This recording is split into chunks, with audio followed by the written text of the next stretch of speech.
Okay, yeah. You've gone silent actually, but I think you just plugged What? yourself out.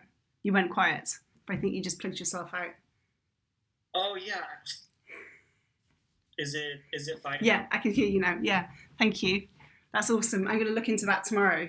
So, Yeah, that one's been like a big lifesaver for me, especially with the podcast. And I was lucky I got it in the beginning because I mm, remember people were like, when I was learning about it, and they were like, "You need a mixer, you need this," and I was like, "Do I really need that stuff?" And I was like, "What does a mixer really do?" And they talked about it. You can adjust the audio and stuff like mid podcast, and I was like, I don't. That doesn't seem very need. I haven't needed anything like that since I've been doing the podcast. yeah, It doesn't seem necessary. yeah. Yeah, thank you very much for that. I've made a note of it. I'm going to research it tomorrow and most probably buy it as well, actually. Awesome. Well, I have a really quick question for you. I don't know. I just assume it, but I guess I'll just ask just in case. You are vegan, right? 100%. 100%. Yeah, yeah, Okay, awesome. Yeah, I know. I noticed, like looking in, like you don't talk about it too much, which is something that I've been kind of debating back and forth myself. Like, not talking about it, but not like kind of being a lot about it.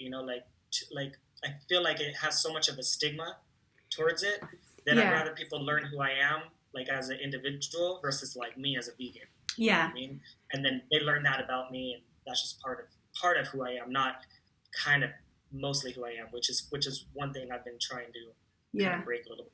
Yeah, and I mean, I shy away from any title. Like, I did triathlon. I am not a triathlete. I eat vegan and I wear vegan. I am not a vegan. I'm Kate Strong. And what I choose in my life associates as different titles. So, but yeah, I sort of slipped into veganism, but it was around 6 years ago. So, yeah, and since then I haven't looked back really. Yeah, for sure. So I'll just share with you really quick the purpose of my podcast, if that's okay with you, before we Yeah, get started. with pleasure.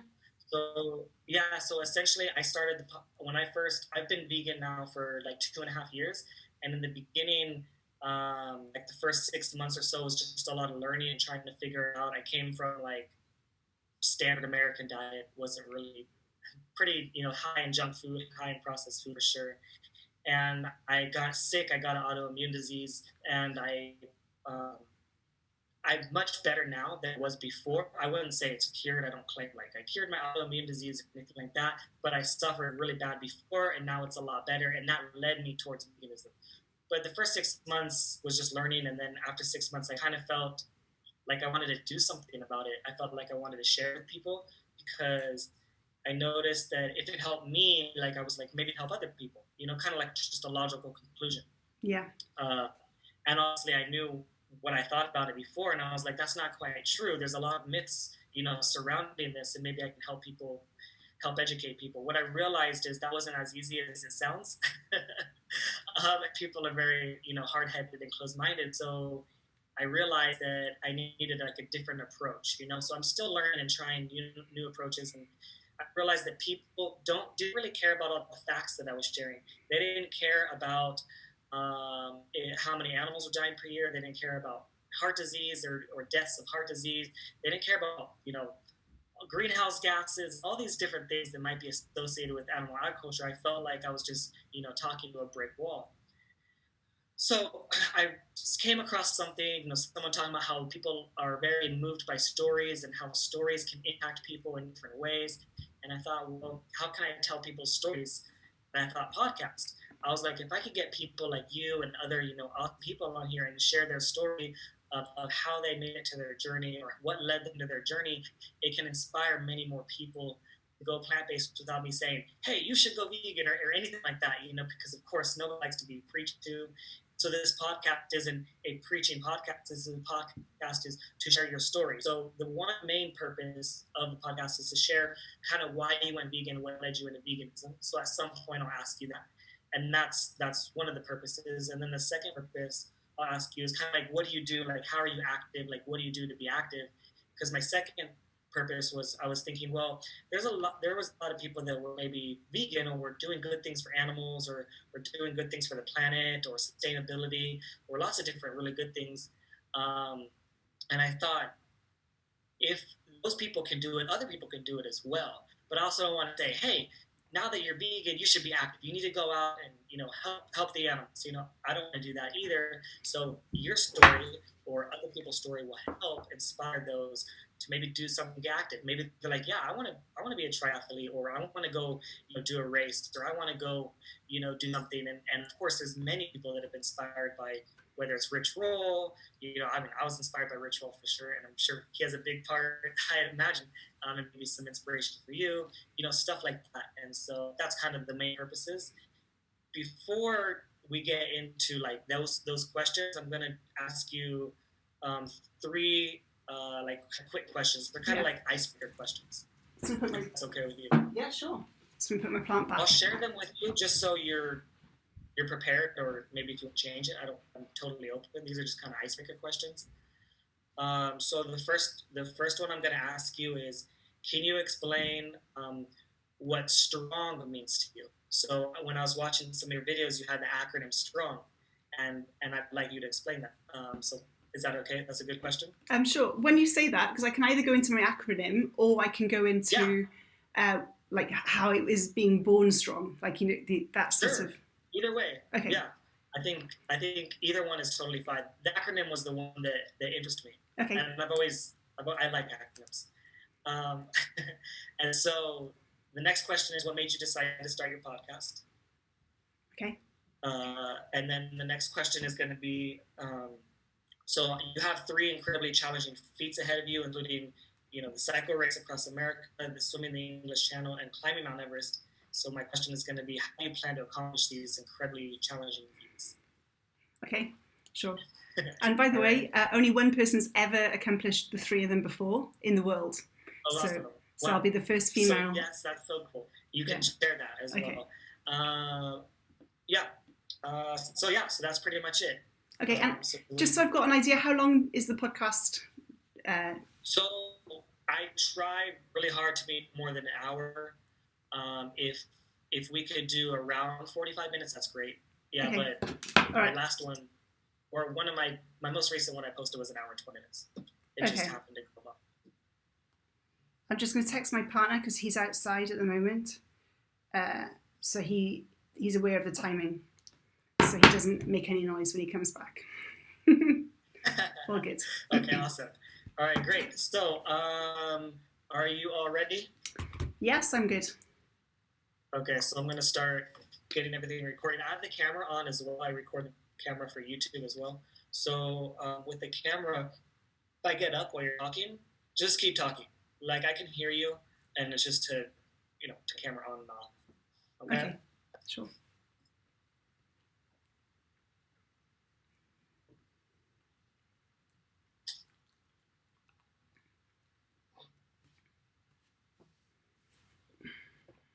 Oh, before we start, do you know his name is Kuntal Joysher? And he's from India. He's the first ever vegan to climb Mount Everest. Wow. And he did it twice. I interviewed him on my podcast. You said I didn't find it. I was I found a few others. I spoke to that. Okay. Yeah. I'll see if I can find you the link and send it to you. I can also reach out to him directly. I have his personal contact. If you want him on your podcast, that would be amazing. Yes, please. Yeah, because not only is he obviously that's super cool. Of course, anyone doing that, and but he I just love his mission for the animals. He's kind of I like him what's that one girl that's a really huge runner? She runs the crazy races. Fiona Duffy, is it? Fiona. She's in the UK. Yeah, Fiona something or other. Yeah, Fiona Oakes. Oakes, that's it. Yeah. He reminds me a little bit of her, with that kind of that spirit of I'm doing this for the animals. I just want to climb the biggest mountains to make sure that everyone knows. Yeah. So it's really cool. So I'll do my best. If I forget for whatever reason, remind me. I can get you his information because he'd be happy to as well. Thanks, Kevin. He wants to be I think he wants to do a climb the largest mountain on every continent or something like that, which is similar to her running a marathon on every continent. Yeah. Kind of thing. Good on her. All right, cool. So you ready? Yep. Yeah? All right. Hello and welcome to the Vegan Luna podcast. I am delighted to have a very special guest all the way from the UK. And she is super inspirational to so many people. She's an ethical business coach, podcast host, and also a world champion athlete, triathlete as well. Her name is Kate Strong. So before we jump right into getting to know Kate Strong, we're going to ask you some quick questions, all right, to get everyone to know you a little bit more. So first question for you is, can you explain what strong means to you? That's an interesting question, Kevin, and welcome and thank you for having me on the show. It's an absolute delight. So yeah, strong means to me, being born strong, I've had a lot of time to consider what this word means to me. And I've just sort of boiled it down to 6 key ingredients. And for me, being strong encompasses being sustainable, making sure that what I do leaves a positive impact for the environment as well as society as a whole. It's transforming. So instead of just changing things, I want to make sure when I move from where I am, it will never be the same again. It's got to be relational. I don't want to live alone. So this has to be involving other communities, other people, as well as other species. And open.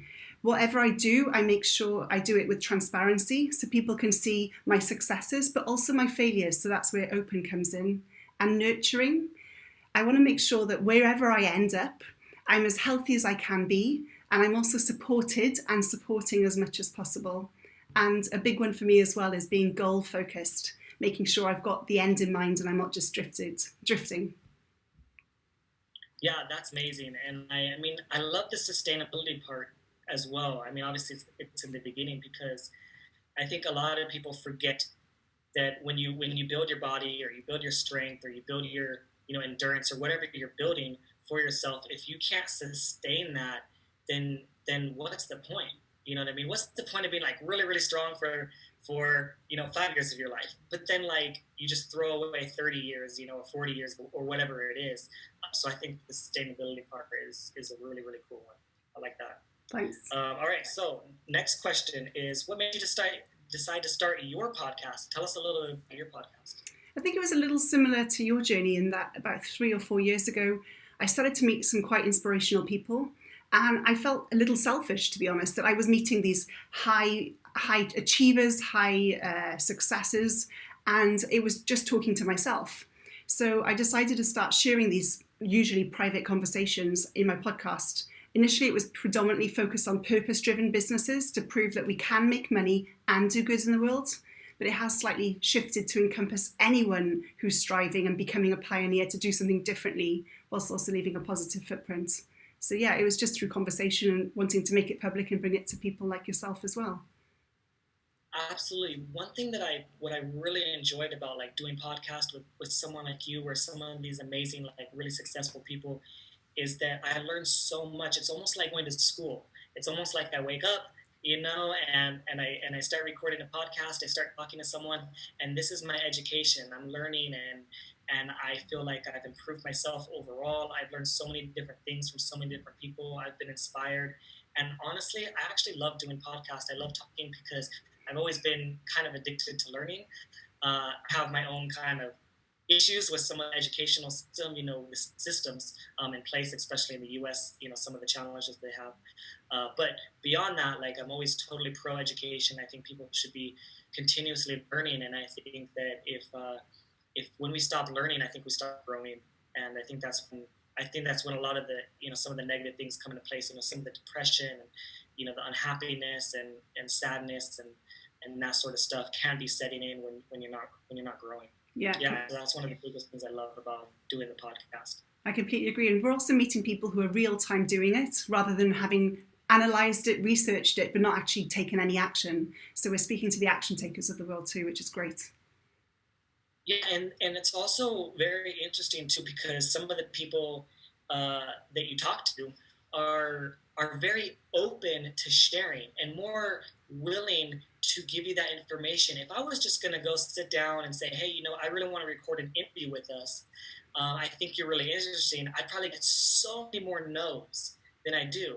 But when I say, hey, I'm going to record a podcast and I have a podcast network, I already have a channel, I already have it several episodes out, and it's on YouTube, they're more interested in sharing. They're like, you know what? I really want to share with that. person the information. Whereas before, like, it was hard to talk to people. Now you sit at a podcast and people are willing to jump out and communicate because they know the effect. And look at the effect of just what happened with Joe Rogan and signing $100 million deal with Spotify. You've heard about that, right? Yeah, it's amazing. And I think that's great news for all podcasters, great news for all content creators. I think it's a sign in a good direction for the growth of anyone that's doing this kind of work. Yeah, definitely. And it's open to anyone. You know, people, we don't have to be special or gifted or come from a privileged family. We just now need the gumption, a few little tools and appliances, and off we go. We can start a podcast. Some stuff is way simpler than you think. Like, even like, yeah, I have like a microphone and a couple extra things, but you don't need that. I can record every single thing on my phone. I can edit on my own, and I can post it on my phone if I really want to, and it'll sound really good. Like, it'll sound really good. And I think that's something that just is just amazing in the world we live in. Yeah, definitely, I agree. All right, cool. So next question is, you have 3 incredibly challenging feats ahead of you. I know you speak. Can you hear me okay? Yeah, I can hear you. Okay. It's changed the setting for some reason. Let me just check this. Okay. All right. So you have 3 incredibly challenging feats ahead of you that I think that not very many people have done. And I know that you had shared publicly about it, that you really want to accomplish these ones. One includes a cycle race across America. One includes the swimming across the English Channel. And another one is climbing Mount Everest. Now, these are some amazing feats. How do you plan to accomplish these? In a simple word, step by step, one step at a time. or stroke by stroke. Yeah, exactly. Or, you know, we won't be running, that's for sure, or as pedal. But you know, it started 2.5 years ago. So my first event will be in June 2022. I'm speaking to you here in May 2020. I've been training for 4 months for it. So it's a 2.5-year full-time project, pretty much, that I need to make sure that I don't just get the physical fitness, but I also make sure nutritionally, mentally, spiritually, and every other element, really operationally, I'm all geared up to make sure I can achieve this. Yeah, 100%. I think that, those are some of the most challenging things that you can do, and to be able to do all 3 of them is just going to be so amazing. And we'll be rooting for you all along the way. And we can't wait for that to happen. And I hope that you're safe and you do everything, you know, as safe as possible, because some of those ones are more dangerous than others, you know, for sure. Like I did have an interview with the first vegan that climbed Mount Everest, Kuntal Joysher, and his story of climbing up Mount Everest and when he was near the top and some of the challenges they had. One of the challenges they had was there was an earthquake, something crazy earthquake in near Nepal, or in Nepal, which is one of the sides of the Everest. Of the mountain, yeah, Everest. And he talked about how there was an avalanche and how, you know, it was so dangerous. And he talked about at the top of the mountain, like he could see like people that didn't make it, and just like he's like, that was very like eye-opening and very powerful. But on the positive side, he's the very first time he did it. It was technically, in his opinion, not vegan, because at the time they hadn't been able to develop a suit, a cold weather suit that could handle those kind of elements that wasn't made from animal products, right? So the first time he did it in a non-vegan suit because that was all that was available. He said 8 months later, he did some research. He interviewed or got connected with a company called Save the Duck.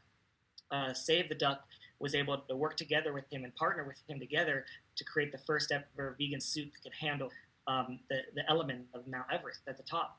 And he did another mountain, a smaller mountain, as a test. And he said, yeah, it worked great, felt awesome, and he was ready to do it. So the second time he did it was 100% vegan. So no animals were harmed in his clothing or his boots or any of the equipment that he needs to climb the mountain, which was pretty amazing.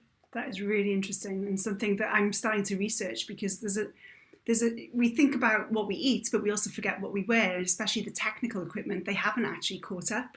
And there's still a very old belief that leather and, down is better, but I don't believe it is. It's just we haven't got the technology that's equaling it yet, but it's only a matter of time. There's two problems. The technology isn't there and the demand isn't there. Like, there's not enough people saying, hey, I want something that doesn't have leather. I want something that doesn't have wool. And when you have those requests from people are able to create it, like that company did the duck. They were able to create one, which is awesome. Yeah, it's interesting because I ride a motorbike as well, and it took me it was almost double the investment to buy vegan vegan clothes to avoid leather. But it's sometimes the cost. Why should we have to pay twice as well? But it's something we have to do if we want to stay true to our ethics and prove there's a demand for the market. Yeah, unfortunately, it's just like the way things go when something's new and there isn't a huge supply. They can't make it in bulk. It's just hard to keep those costs down, unfortunately. And like, if you look at animal products, I always talk about animal products. Some people say, well, why animal products? Why do you use animals? Why do these things? It's easier. The fact is, it's easier. Animals don't complain. If you look at cows or pigs or chicken, they're pretty docile creatures. They're not likely going to attack you or harm you or hurt you. So we can oppress them and kind of do whatever we want with them, essentially. And they're gonna cry, but they're not gonna complain. They're not gonna go to their supervisor and say, hey, someone's harassing me. Like, it's over. So there's also the side of it. And you could also duplicate them. You could reproduce them to have many, many more with no one's gonna stop you because it's not illegal. Yeah. So that's part of this, and that also helps drive costs down as well. Yeah, well, hopefully with more and more people adventurous such as myself, because what's great is one of my friends summited Everest a few years ago, and we were talking about nutrition, and he's been plant-based for the last 6 months, and he says it's mostly thanks to people like myself and also another athlete called Matt Pritchard, who is vegan as well, to slowly, but without judgment, explain to him what are the benefits, and now he's 100% plant-based. So it is slowly creeping into a very meat or animal dominated industry or sport, but it will get there. Is Matt the one that wrote the book? I'm not sure. Did he write a book or no? I don't know. Maybe he does foods. He's written a few recipe books. He's dirty vegan. And it's the meat is for pussies. Is that him? No. Okay, that's another guy. Yeah. He's like an athlete as well. Yeah. Okay. Another guy. Matt Pritchard wrote Dirty Vegan, and he did 30 half Ironman in 30 days. That's it. All right, awesome. All right, so great with the questions. Awesome. The introductory questions. So go ahead and tell us a little bit about yourself. So I'm born and bred British, as I'm sure you can pick up by the slight accent. And to all intents and purposes, I was brought up as a sort of an average or normal child from a normal family. And that included meat and 2 veg being the staple food, as well as sort of getting a safe and secure job was always what we wanted to do. Go to university, get a degree, and then get a job and retire and, have babies and get married. But I think from an early age, I've always had a question of, is this it? Is this all we're allowed to have in our life? Is there any way of breaking free from this self-imposed societal tick list, is what I call it? You've got to get a boyfriend or a girlfriend and fit this normal cookie cutter mold of lifestyle. So I didn't want to sort of break free too much because it was quite comfortable. And I think people who are comfortable have the worst type of lives because we've got nothing to fight against. We've got no reason to change. It's just average, and we can sort of float along, one day bleeding into the next, and 10 years later we realise that we've missed all of our opportunities to live our dream life. So I think my wake-up call happened around 2012. So by that time I'd been living that normal life. I'd got a job. I'd actually opened up my company, and I was engaged to my business partner as well as my boyfriend of 9 years, and we were living in Australia. So outwardly facing, everything was perfect. But inwardly facing, I felt like I'd given up. I wasn't myself. I was in quite a suppressed relationship, and I wasn't recognizing, who I was. And so just 6 days before our wedding, we broke up. And that, to me, was my cliff edge moment. So that's when I realized that nothing in life is secure. Nothing, I can't count on other people, should we say it like that, nor can I predict what's going to happen in the future. And so that's the time I said, well, today's the youngest I'll ever be. Now I need to really question everything in life that I've taken for granted. And I really broke it straight back down to where am I on my list of importance? Where can I put me first? And actually, I wasn't even on the list. Doing my job, looking after my partner, running a business, everything was ahead of myself. And so that's when I decided to start doing things for me, but consciously, with awareness. Again, something I'm very passionate about that I talk a lot about in my podcast as well as my coaching is we do a lot of things without asking why. Now, I don't mind what we do, but if we do it knowing what the impact is, there's a lot more power to that. And so I started to question pretty much everything I was doing with love, not judgment. And that slowly integrated into my activities. So I started to swim, cycle, and run. And I also started to question what I was eating. So I didn't have any massive diseases or illnesses. I suffered a little bit of psoriasis, my skin was itchy, I had asthma, and the usual, what I thought was usual.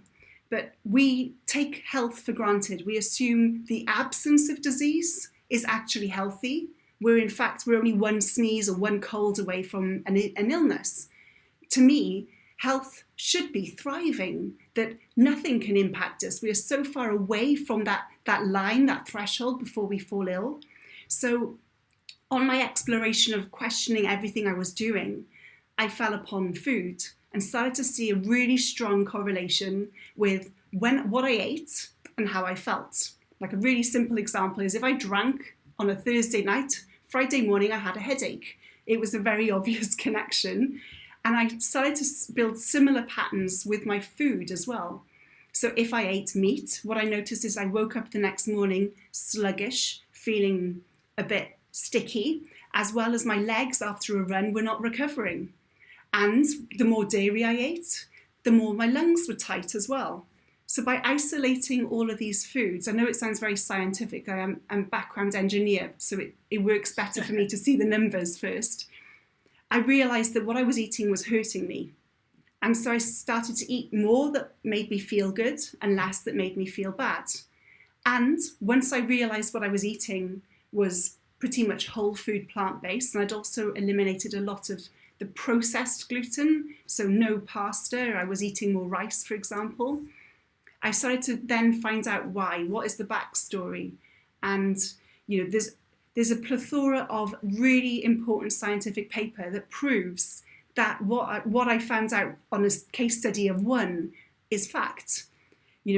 What I was eating as a normal, healthy Western diet was actually slowly killing me. And the more I looked into it, the more I knew I could never go back. And then, obviously, opening up my heart to being curious and the impact of others, I realised that I'd been completely ignorant and shut out what I was creating through my nutritional food. The pain of others. I'd bought into the lie I'd been told that if you live a happy life and then you're put to death to be put on my plate, that's acceptable.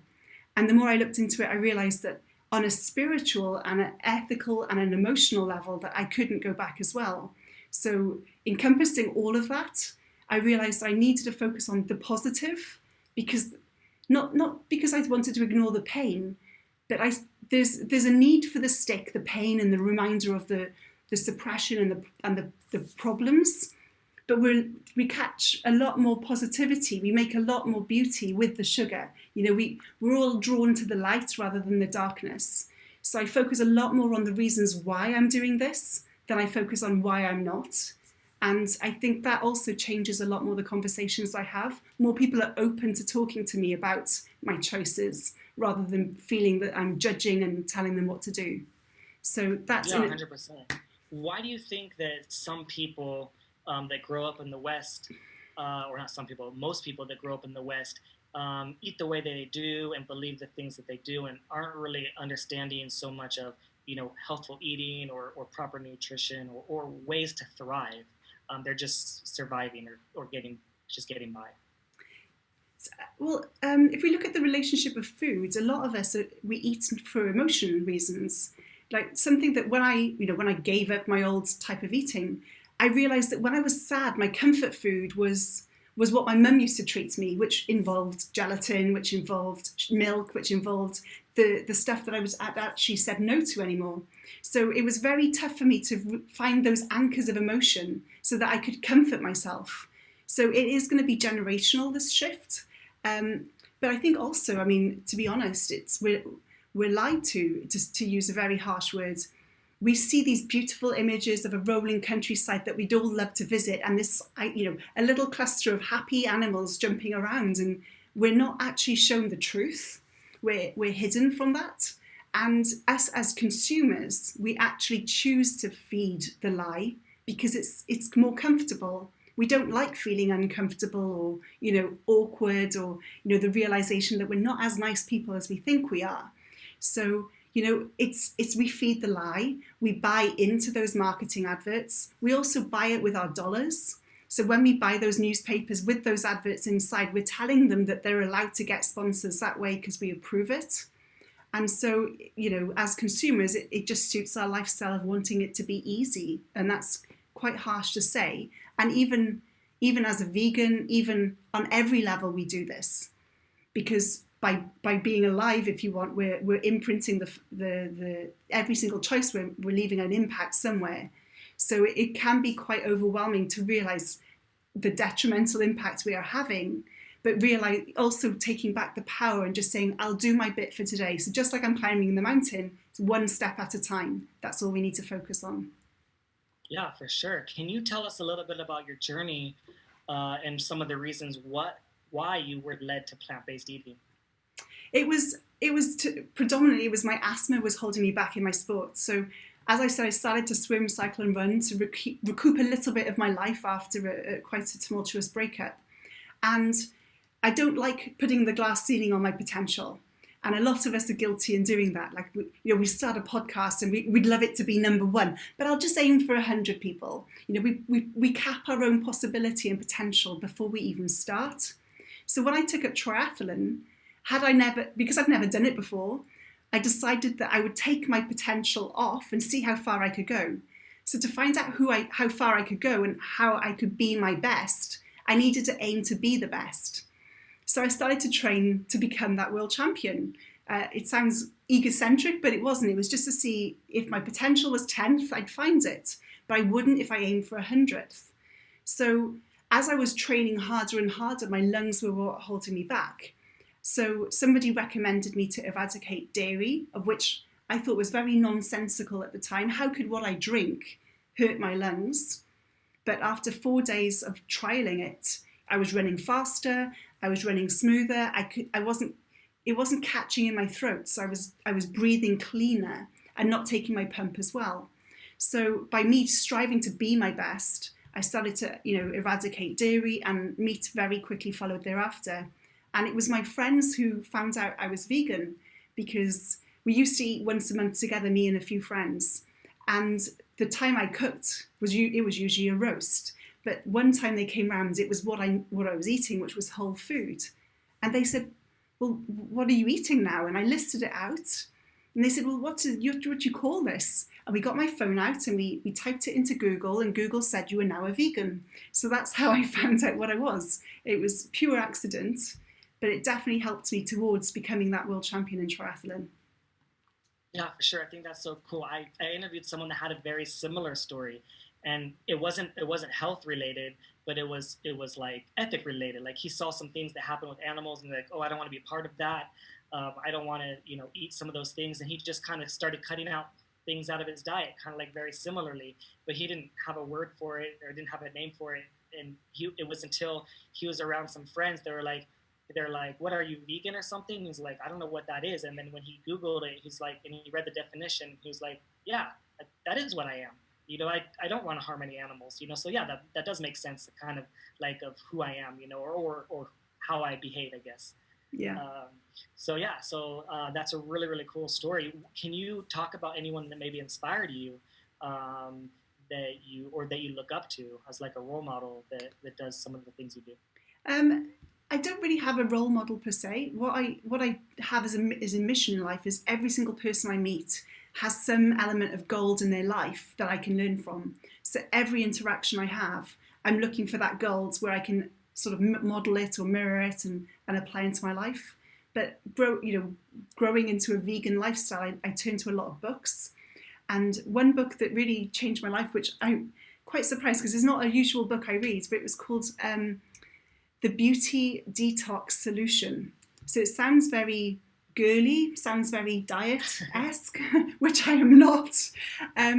But she talked completely logical. She talked very sensibly. She talked about the impacts and the alternates, and it was a whole food, plant-based, raw diet as well. But that book really sort of accelerated my journey to actually see it from different angles as well. So yeah, I'd like to attribute that book to my change. Yeah, that sounds really nice. Can you talk about some of the sustainability issues surrounding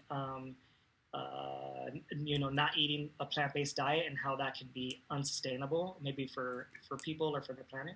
Yeah, I mean, a great book for that would be Brendan Brazier's Thrive. He talks a lot about, if you think about a cow, they're pretty much a middleman. We need to grow 23 times more soya or wheat to feed the cow to give us the same equivalent of what we could have eaten 23 soya bags ago to feed the cow in the first place. But it's also the water impact. If you think about how much water it needs to take to grow the wheat, how much water the cow will need to drink as well. So environmentally, just for those two resources alone, the land and the water, it's completely crazy what we do. But then I think most of the meat we get isn't grown nearby. A lot of American meat is, I think, Southwest, grown down in, is it California? Have I got the right state? There's a lot in California for sure, and there's a lot in the middle states. Yeah. They're kind of spread out a little bit, but they're in very rural countries where still you got to transport a lot, and not all of it is coming from the U.S. as well. A lot, Brazil is the second largest exporter of beef. Yeah. So we've got to ship it or fly it, and so there's that transport. There's the oil usage, and I'm not sure if where you are in the States at the moment, but we've got a lockdown. So there's been a global pandemic that's just happened, and Britain is completely 8 weeks into lockdown, meaning no ships are coming in, barely any flights are coming in, and we're running short of a lot of these staples that we thought that we grew locally, but we're actually importing. So we live in a very fragile world because of our dependency on these international luxuries. And it also falls into, vegan foods as well. I'm doing my best now to reduce my avocado intake because that's coming from abroad. So sustainability, we can look at a lot of things, not just the meat, but it's about shopping locally and buying in season and becoming more aware of that supply chain and trying to get it as small as possible. 100%. Like, I couldn't agree more. And even some of the work that I've been doing on the side, kind of like during the coronavirus lockdown pandemic, is building a lot of people gardens and stuff, building, planting fruit trees and planting lots of different fruits and veggies, so that they can eat in their own yard. They can obviously eat local, obviously, it's all organic as well. And it is plant-based because they are plants. So they're eating a lot of that sort of stuff, and it helps them in so many different ways, and especially from the sustainability part. So I totally agree. But I also know that it is challenging for some, and I think that there are some parts of the world that are a lot harder to get some things, and it can be a little bit more challenging. Whether it's local or plant based, or there are some challenges, but I think that it's always, those are often brought up by the people that aren't in those situations. The people that are in those situations don't have a way to communicate to us because they're probably not on the internet. Yeah. They're probably not on podcast and Zooms. It's the ones that are connected to the internet or connected in the Western world that like to say, oh, but what about those people over there? And it's always like you said, we got to look within. We got to focus on ourselves. We got to focus on what can we control? Because I can't control someone in Africa, what they do or what they don't do. Like, I have no at all control, but I can control myself and kind of my actions, and I can learn more about the consequences of my own actions or the positives, of some of the actions. Yeah, definitely. So my next big question for you is, what are some of the things that you're doing to be active, whether it's active for the animals or people or the planet? Well, what I do, as I'm sure you've noticed, I don't publicise, a lot that I'm vegan, but I do call myself plant powered, and that is on my. I'm a professional speaker, so I always say in my bio that I'm plant powered as part of who I am. And we were saying this just before we went live that I am a triathlete, I am vegan, I am an engineer, I am a girlfriend, I am a woman, I am a business owner. I'm a lot of things. I don't just highlight one of them, but in essence, I am Kate Strong, and part of me is I eat plants and fruits and vegetables, and I don't eat animals or animal products. And so, I suppose as an activist, it's maybe seen as quite passive, but whenever I work in my business, I own my space with love, and I allow people to be drawn to me to ask questions. Thanks to me, doing something that no female has ever attempted in the world before, I'm getting a lot of questions in what I'm eating. And I'm crystal clear and proudly say everything I need is from fruits and vegetables. And this is what I eat. So it's more of a show and tell rather than just a telling. And whenever I go into a business as a consultant, it's something similar. I just talk about their goals and their values. And I don't ever question their values, as in challenge them, but we find a way to integrate them to make sure that they can see along their own journey how they can slowly integrate a more sustainable, more ethical and more fair and loving part and process of their journey. So it's about giving them space. If we went to every single person tomorrow and asked them to be vegan, it couldn't happen. We don't know where they are. If they're French fries and Burger King and takeaways meals every single night, it would be too shocking for them to keep it sustainably. So I just honour where they are on their journey. And just like my friend who summited Everest a few years ago, it took him 2 years of conversation for him to, on his own, one day just try it by secret and announce it 6 months later that he's now plant powered. So I don't know when they'll convert or if, but I'm driving them towards a more sustainable and fair methodology of living and existing. Yeah, so can you tell us about some of the things that you're doing, like some of your competitions, some of your speaking engagements? Yeah, well, speaking engagements are pretty zero at the moment. I'm doing my own online. I know, right? I'm doing my own online summits. Sorry, go on. No, go ahead. I was going to say at the moment, yeah, for sure. Yeah.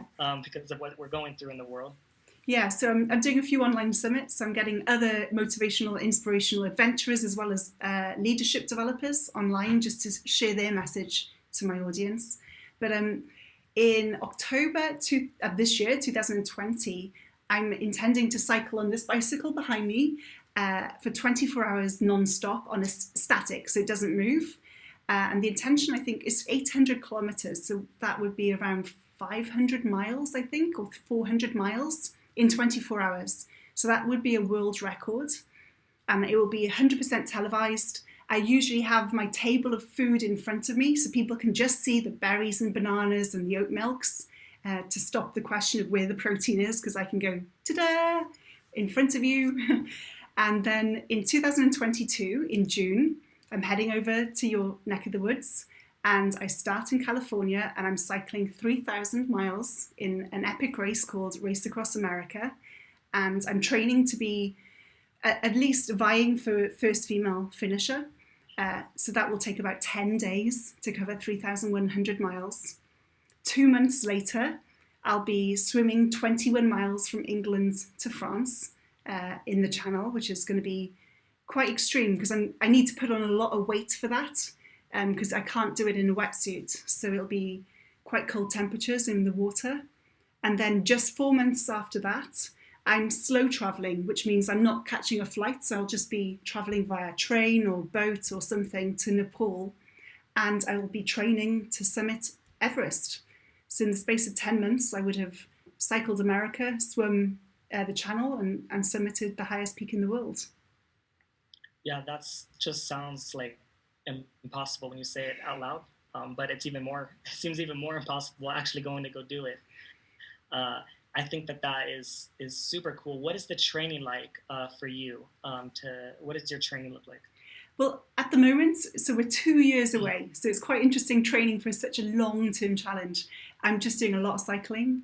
So I'm doing about 2 to 3 hours of cycling a day. It will increase because I do have that 24-hour challenge at the end of the year. And then next year, so 2021, is when I start open water swimming.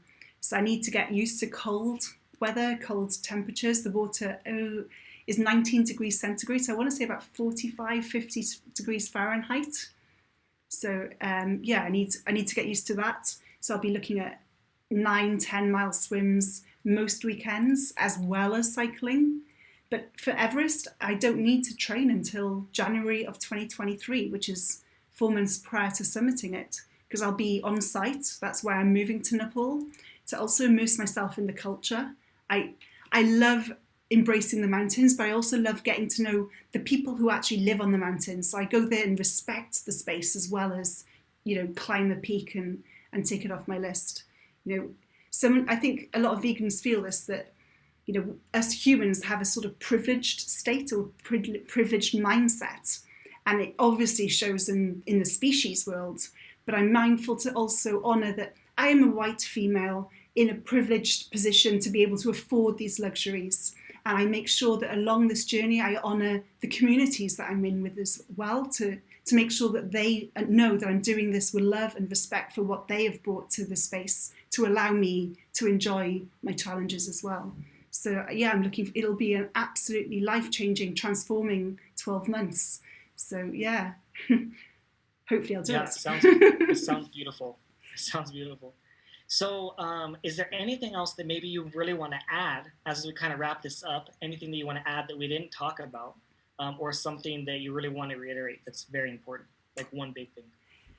I think for your audience, after having listened to a few of your podcasts, we're all, everyone who listens, I know, is very passionate. We know what we're doing and why we're doing it.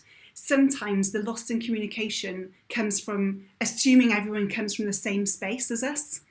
And if all we can do is bring a bit of compassion into our communication, I honestly feel that I'm talking to myself, if I stop the judging, I know that I help a lot more people. If I actually get curious into why they've made their decisions, I'm able to contribute more. If I wait for them to ask, that's so much more powerful than me telling them what to do. So, for everyone speaking there, I know everyone's listening to your podcast is hugely, motivated in their own lives. We just need to work on our language skills, and that's through communication. So just be mindful in how we're using our language and making sure that we bring compassion to it. So I'd like to end on that, if that's okay. Yeah, that's so great. And I agree with you, almost 110%. I just recently read a book that was called How to Create a Vegan World. And they talked about a lot of the same things that you say is, how do you communicate to people more effectively, what works, what doesn't work. They talk about all these different things that people have done that works, and these things that don't work. And they talked about something that you said a few times in this podcast is meeting people where they are. They talk a lot about that, like, where is this person? When you made the description or the analogy to someone that's eating out, getting Burger King, many times during the week, and then asking them, to make a change, or it's unfathomable. It doesn't make sense to them.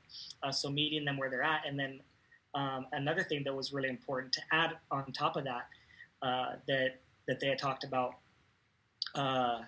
Sorry, I'm going to edit this. I just totally lost my thought, but I had a really, really good one that I was going to say. It'll come to you. It's all good. Yeah, it'll come back. It's all right. It'll come back, and I can always edit this. Luckily, it's not live. But there's something else in that book that they had talked about that I really wanted to add to what you're saying. But it's okay. We'll just move on from it. All right. So to wrap this up, where can people find you if they're looking out to search for you and follow your journey? Well, my name's Kate Strong. I'm quite Googleable. My website is katestrong.co. That's it, no M at the end. So katestrong.co. Please drop me an email. Let me know what you're doing. I'm on LinkedIn, Facebook, Instagram, and Twitter as well.